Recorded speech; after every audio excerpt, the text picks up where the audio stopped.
something that might be useful along the path is to get into the aspects of subject and object in perceived experience.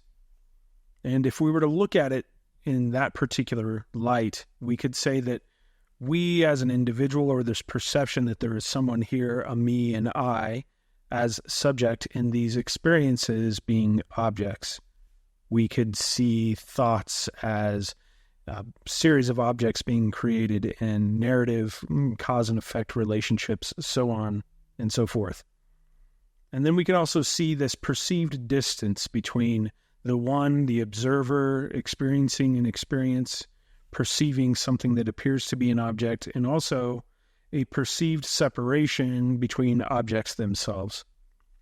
And you will find that a lot of the pointings here ultimately go into becoming experience, and that's where we're talking about having this observer and the experience, the subject, the object, and to become experience.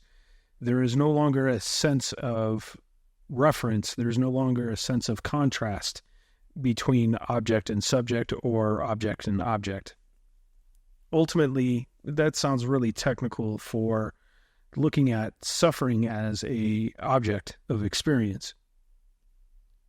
The biggest pointing here is life is suffering, which essentially is saying that as long as there is a perceived separation with experience, there is always a reference point, and that reference point seems to always be something in alignment with suffering. So to get into this a little bit more, let's look at the nature of reaction. Let's look at the nature of primary experience and the reactions that show up after the fact.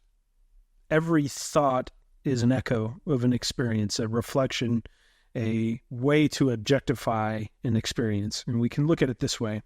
If we are perceiving some sort of sensation and a narration begins to develop around that sensation, then we can end up having an interpretation or some sort of assumption that we like a sensation or we don't. That is basically an objectification of that which cannot really be broken up into such pieces.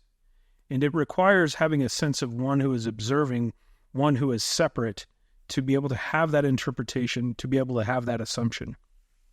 We can look at it as a series of reactions. And really, when we're speaking to the layers of awakening, we're looking at layers of reaction in a very fundamental way. So we can almost paint this picture to create a metaphor of, let's just say you have a line of dominoes. Say you have 25 of these dominoes. And the average human experience is a domino 24 and 25 falling in the midst of some sort of reaction. We could call this an outward reaction, a place where we're triggered, where we feel angry or sad or upset about something. And what most of us don't realize is that by the time we become aware of this reaction, there have been a series of other reactions that have basically fallen like dominoes along the way. So we can almost begin to develop this as a game. It can be very useful to recognize that thoughts cannot be controlled, sensations cannot be controlled, and neither can reactions. By the time we start to perceive of a reaction, we're already in a state of reflecting on an experience that has come and gone. And there's a sense that we can have that we can learn from that experience and be able to prevent it in the future. And maybe that might be the case, although it tends to be extremely ineffective, especially because these reactions in real time feel like they're happening so quickly that we just can't even grasp the moment. So it seems like the best approach here is to notice the reaction in real time and be completely immersed in that experience. And this is kind of what it will look like. Let's just say there is a pattern of anger, frustration, and things like that that show up. If we look at the nature of that particular pattern, it basically follows the same exact line as addiction. Addiction is usually a series of avoidances, disassociations, until we reach some sort of climactic moment. And then once we have that climactic moment, in reflection, there's a sense of self-judgment, a sense of shame, and that tends to send us right back to the beginning of that pattern. That shows up with substance abuse. that shows up with anger and a whole lot of other addictions. Ultimately, we could say that thought is an addiction. But even further than that, we could also start to point pretty directly that to be invested in these thoughts and to this aspect of disassociation is a reaction. So, if we can't control reactions, then how do we approach this? It's basically allowing ourselves to be completely invited into the sensational space so completely that we begin to see the reactions as they unfold, to see those particular mechanisms in play, and those reactions as they unfold, we begin to have a sense of where they are referring, essentially what they are reacting to. Because if we keep following these particular breadcrumbs, we ultimately will land in a place that doesn't seem to have any more reference, a place that is absolutely sensational, a place that feels personal in a sensational way, a place where there might still be reaction, but it doesn't tend to show up in an external way. A leaning, so to speak, a leaning toward a better feeling or a leaning away from something that doesn't feel good. And ultimately, at that space of preference is where we begin to explore absolute stillness. So let's just say we're in the midst of a reactive moment where we notice anger is arising and there's something that wants to be expressed in a maybe not so kind way. To absolutely recognize in the midst that that reaction is occurring and to take a step towards stillness instead of letting those dominoes fall. In other words, we could look at it like this. 25 dominoes. Most of the time when we're triggered or we're in the midst of a reaction, we see it around number 24 or 25. And we don't tend to recognize there's a series of other reactions that have been taking place. And if we can gently follow those layers, those dominoes, all the way back to that first domino that falls, we begin to find that the reaction is happening on an absolutely subjectively internal space. That is where we start to come in contact with something that we could just call fundamental subject-object relationship. That is the space where we find presence. When we are in the midst of an absolutely subjective reaction, some sort of internal leaning toward or away, then we begin to practice stillness in a completely different way. So, in the midst of, let's say, an angry moment and something wants to be said, in that very moment, we can turn right into sensation. We can look at right what is being reacted to, what is being compensated for, and absolutely rest and saturate in that feeling. And what we will find is a sense of no, or a sense of I don't want to feel this, and there's a compensation outwardly. I need to change my environment. I need to manipulate these circumstances in order to quell or quash this sensation. That seems to be what's ultimately happening. So, instead of going with the motion, the compulsive desire, the thing that feels very, very strong and uncontrollable, we hit the pause button. That is where we slam on the brakes. And here is the only place where slamming on the brakes really starts to make sense. To hit the brakes so that we don't move into another reaction. Because what we start to find is it's all a series of meta reactions. There is something more primary, and then that leads to another reaction, and then we react to that reaction, so on and so forth. And before we realize it, an entire line of dominoes has fallen. So this particular practice of stillness and awareness and finding a place of pause in the midst of something that is extremely challenging begins to reveal more dominoes. And I know immediately those acute experiences tend not to be very satisfying. Even if we hit pause and we don't say the thing that wants to be said in the midst of this angry reaction, we might not have a sense of satisfaction in that. What begins to happen here is that reveals another previous reaction. And that is essentially what it is to work through these layers. Because then that awareness becomes more attuned, and as that reaction comes up, we become completely immersed in that sensational experience as well, and that begins to reveal another previous reaction. And as long as we remain engaged in this way, absolutely immersed in this way, we continue just gently, naturally, organically working through these layers until we reach a space where it feels like there is no reference, there is no prior reaction. This particular mechanism wants to interface out here in the world. And we can basically see that every thought, especially around these aspects of well-being, are reactionary. Every thought is essentially reacting to a sensation. And if we start to recognize that more clearly, we are essentially practicing stillness. This is the benefit of meditation, to become more aware of these internal workings that we simply can't control and we can only be with, and then starting to notice the thought reaction that seems to be pointing to this sensational space.